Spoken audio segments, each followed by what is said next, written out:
Morning, Mr. Chairman. My name is Robert Burns. I'm a real estate broker and inactive CPA, and I've been a real estate auctioneer for 7 years. And I'm also a member of the Louisiana Auctioneers Licensing Board. Unfortunately, there can be situations, particularly in real estate auctions, where there is an incentive to utilize the practice of inflating the bid, particularly if you're just a little bit short of the reserve. From my vantage point, particularly when you're dealing with real estate, the utilization of these shill bidders, whether it be on the part of the seller, the auctioneer, or whomever, is analogous to an insidious cancer that threatens to destroy the real estate auction business.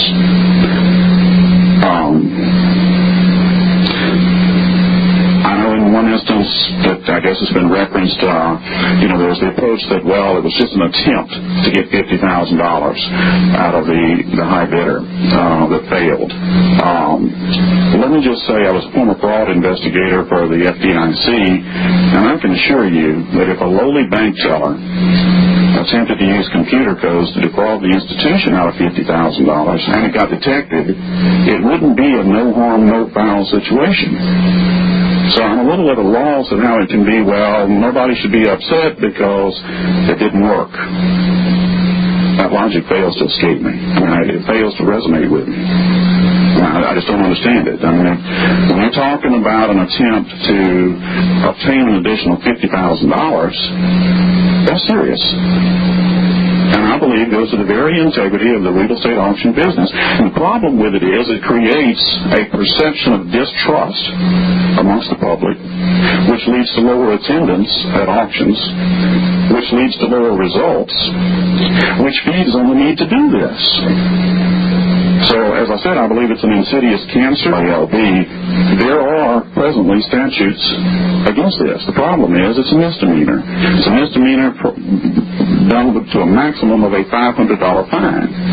When you're talking about a $700,000 piece of property, a $500 fine represents 0.07% of the value of that property. It represents 0.71% of the amount of the commission that the auctioneer would stand to make on the transaction.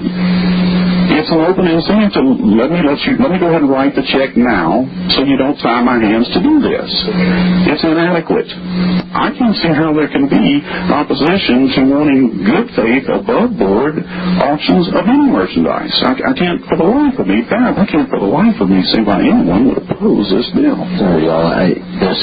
People are saying this doesn't happen, or people are saying that everybody knows the game, but if this never happened and people didn't know the game, I don't think we'd have defined terms like capper, booster, and shrill. Are those common words in your industry? Yes, me.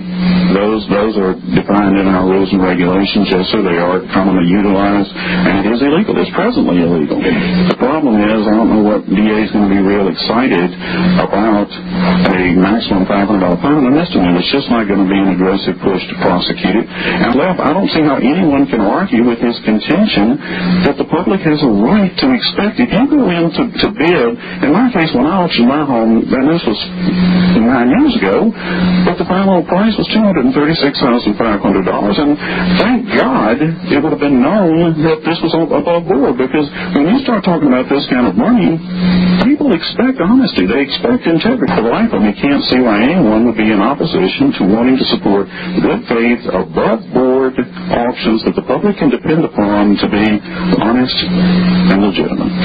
How's an auctioneer paid? An auctioneer typically, there can be several different ways, but the predominant practice within the industry is to use a buyer's premium.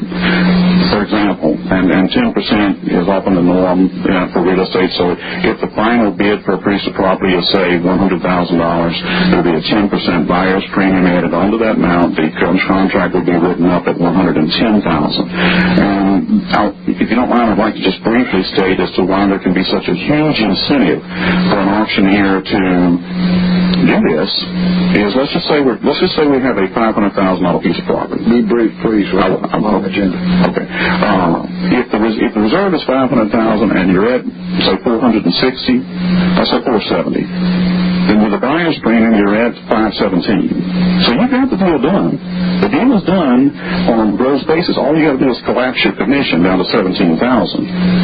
But if you can get it up, it's like all the money comes to you.